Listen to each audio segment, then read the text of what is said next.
If you make it to the end of this story, you will hear the voicemail that made a police officer turn in his badge. It was recorded at 3:33 a.m. on a night when his phone should not have been able to ring from a number that does not belong to a person. People who hear it say they feel pressure behind their eyes, like a migraine about to begin. One listener threw up, another refused to play it a second time, and he is the skeptic in his family. You can tell yourself it is a prank until the final 7 seconds. If you hear your own name in those 7 seconds, stop listening. That is what the officer told me when he mailed me the file and asked me not to publish his real name. I will call him Revis. Revis was not the type to scare easily. 14 years on the job in a quiet county makes a certain kind of cop. Patient, practical, unamused by ghost stories. He had 2 daughters, a woodworking hobby, and a habit of driving to calls with the radio turned low to hear what the night was doing. He kept a little St. Michael card in his wallet. Not because he believed, he said, but because his mother pressed it into his hand the day he graduated the academy. He wrote me a letter in small, careful print. He said, "If I share this, do not say the town, do not say the street, and do not speak the name that came through the audio. Names are doors." He underlined that twice. The calls that led to the voicemail began like so many things that went wrong, with a house that looked fine from the street. It sat at the end of a cul-de-sac with a young maple in the yard and a porch swing that faced east. The first 911 hang-up came in at 3:31 a.m. Revis and his partner rolled by, knocked, checked the perimeter, found nothing, and left a card. The second came 2 nights later at 3:33 on the dot. Same address, same dead air. Dispatch flagged the number as a repeat and sent them again. This time, someone answered the door, a woman with tired eyes and a robe tied tight. She said she did not call, but the cordless phone on the kitchen counter was lit, as if a call had just ended. In the nursery, a baby monitor hissed on a chair, though the baby was with her mother in the master. Revis did the routine checks. Windows latched. Back door secure. No footprints in the damp strip of soil under the sill. He asked about anyone else who had a key. The woman, whose name I am not going to say, mentioned a neighbor who came by to help with the dog, a terrier that barked like an alarm until you made eye contact, then sulked. On the kitchen wall hung a framed print of a prayer in cursive. Revis told me that part was not to add color, but because the frame was slightly crooked when he walked in and straight when he left, though no one touched it. Small things like that are how it starts. You let them be small so you can go back to bed. 2 weeks of quiet passed. Then at 3:33 again, another hang-up. This time, dispatch did not wait for a call back. They sent 2 units and kept the line open with the caller ID desk. The number showed the house. The call duration read 0. The units arrived and found the woman on the couch with the dog and the baby asleep on her chest. The cordless phone was on the floor, batteries out. On the kitchen counter was a small square of paper with one sentence in pencil. It said, "Do not answer the door after the hall light dies." Revis asked what it meant. The woman said she had started leaving the hall light on at night because the bulb in the nursery blew out every 2 nights. Every time it died, she heard a soft voice breathe at the door, like someone fogging glass. He asked why she wrote the note. She said she did not write it. Revis is not poetic. His partner joked that he typed reports like a grocery list, but in his letter to me, he circled one sentence. When the hall light went out, the house felt taller. He said it was the oddest thing, like the ceiling had lifted and the rooms had stretched, the way a funhouse mirror pulls a face into a new shape. He told the woman they would ask the power company to check the line. He changed the bulb in the nursery himself. It hummed, flickered, and threw a clean yellow oval onto the crib. The baby turned and sighed. The dog stared at the doorway and lifted its lips over its teeth without sound. The voicemail was born 2 nights later, when everyone tried to do the sensible thing and pretend it was nothing. Revis had finished paperwork, driven home, set his phone on the charger, and climbed into bed. He was awake at 3:20, he said, because one of his daughters had a cough. He checked her room, poured water, and returned to the hall. The house was quiet. The street was dark. He looked at the microwave clock, 3:28. He got back in bed and stared at the ceiling. The next thing he remembers is his own ringtone, an old tone he used to use for blocked numbers, and the clock beside it that said 3:33, and the way the sound did not seem to come from the phone so much as from inside the room, as if the drywall was singing. He swiped to answer. The call stopped. A voicemail appeared. There was no missed call logged on the screen. He froze. He didn't hit play for a long time. He just watched the red dot under the little tape icon and waited for the rest of his house to make a normal sound. The heater kicked on. The refrigerator motor coughed. In the room down the hall, his daughter turned over and let out one of those small animal sighs kids make in their sleep.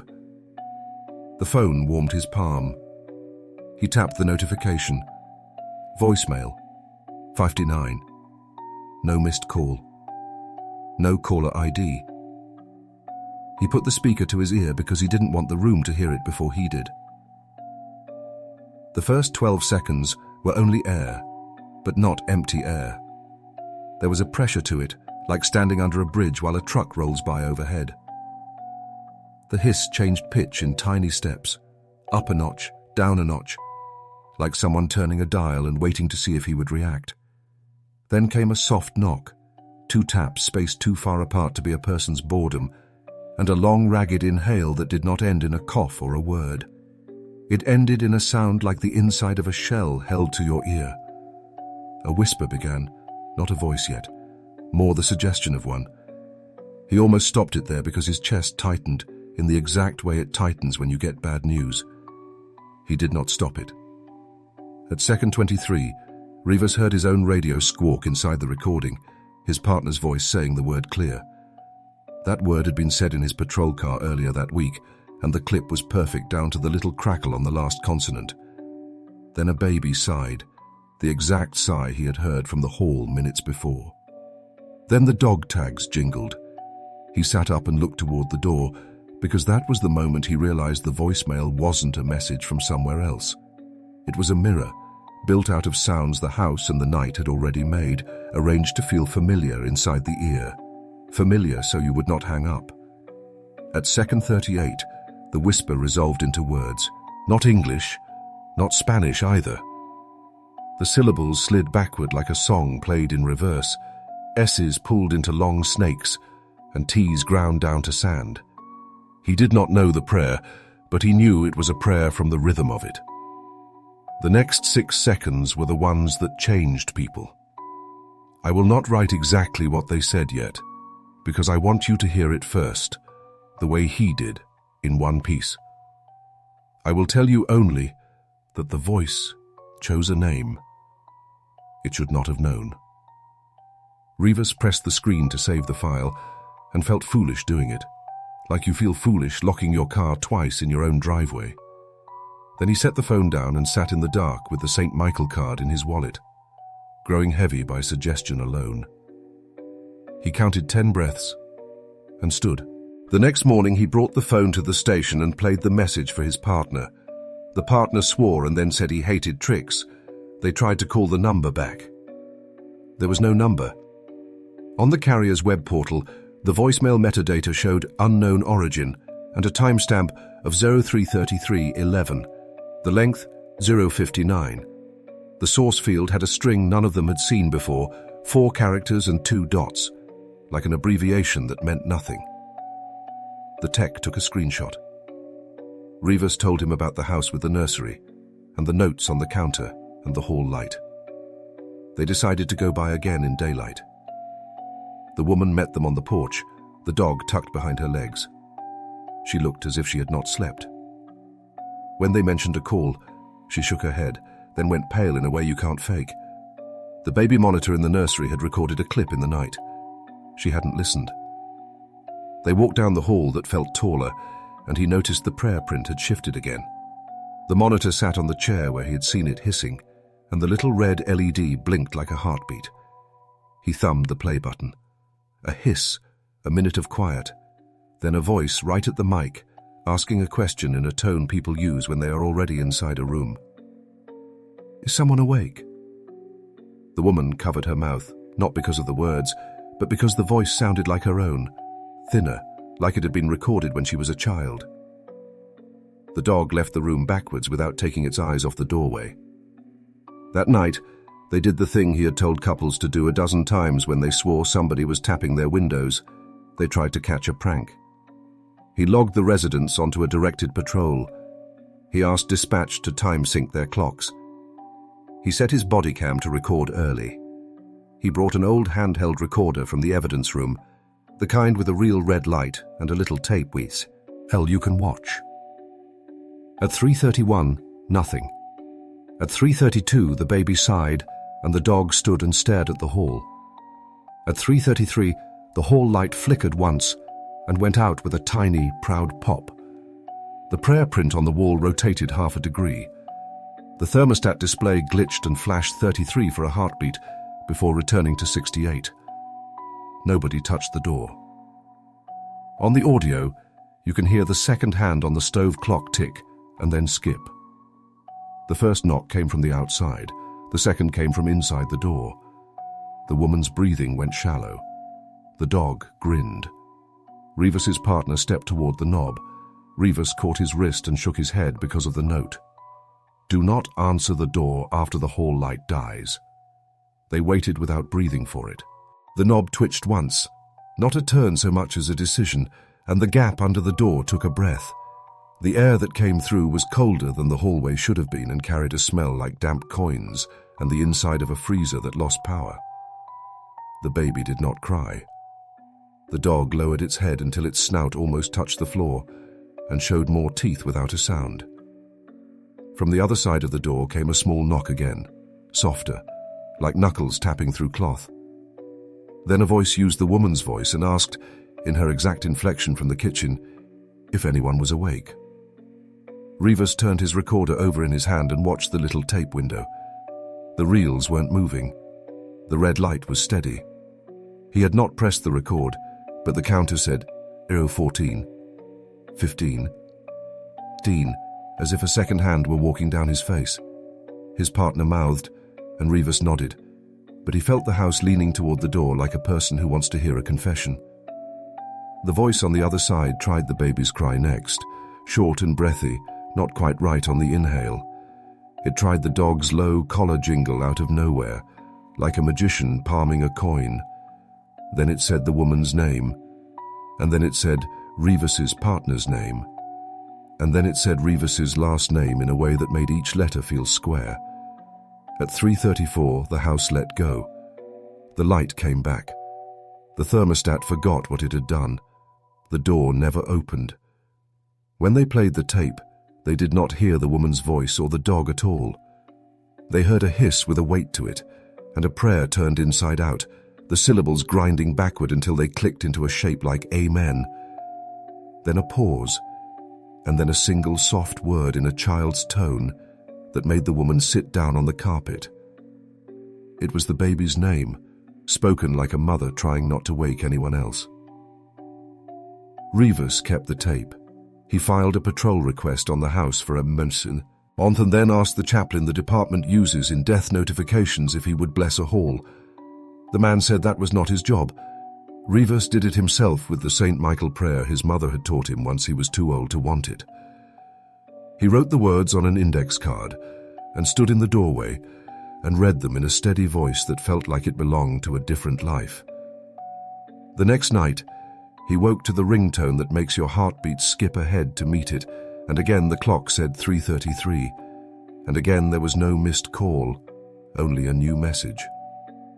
He did not press play until the sun was up. His daughters ate cereal in silence and looked at him in the way children look when they are learning whether a parent can be scared. He drove to the station and sat in his car and listened. This time the last 7 seconds said his mother's nickname for him, a name no one at work knew, and then, in a tone so light it felt like a draft on his cheek, it said, "Answer and please," and then it said, "Names are doors." He deleted it. He changed his number. He put the old phone in his locker and took the card out of his wallet and set it in a desk drawer and went back to calls because the city did not stop needing it. That night at 3:33, the landline in dispatch rang. Caller ID said his personal cell. He was standing in the room when it rang. They pulled the tape. The recording of the call the city made to itself at 3:33 a.m. is 19 seconds long. It is his voice. He says the first line of the St. Michael prayer and then says it backward, not like a recording reversed, but like a person who has learned to pronounce something that should not be pronounced, with care and with small pauses where a throat looks for a shape. He could not do it again when they asked. He does not remember doing it the first time. He turned in his badge the next week. He mailed me the voicemail with the warning underlined twice. Names are doors. He said you can share it if you promise not to say this. I have kept that promise. I have also waited to play it until we were all the way here, because the people who tell me it does not work on them are the same people who write 2 hours later to ask if I heard their name too. I'm going to let you hear it the way he did. You will hear a hiss that does not sound like empty air. You will hear 2 knocks that do not make sense together. You will hear a prayer that feels familiar, even if you have never heard it. You will hear a word said the way a mother says it, in the doorway of a dark room. And then, in the last 7 seconds, you may hear the shape of a name you know. If you do not say it back. Here is the transcript, as I wrote it the first. At time I forced myself to listen to the end. Hiss with a slow up and down pressure. Knock, pause, knock. A breath in a throat that does not need air. A sequence of syllables like this. Sayalim, Leachim, Tenias, Leaba. Amen pulled inside out until it becomes Amen again. A pause. Then a child's tone saying a name. Then a whisper, thin as paper, that says, "Are you awake?"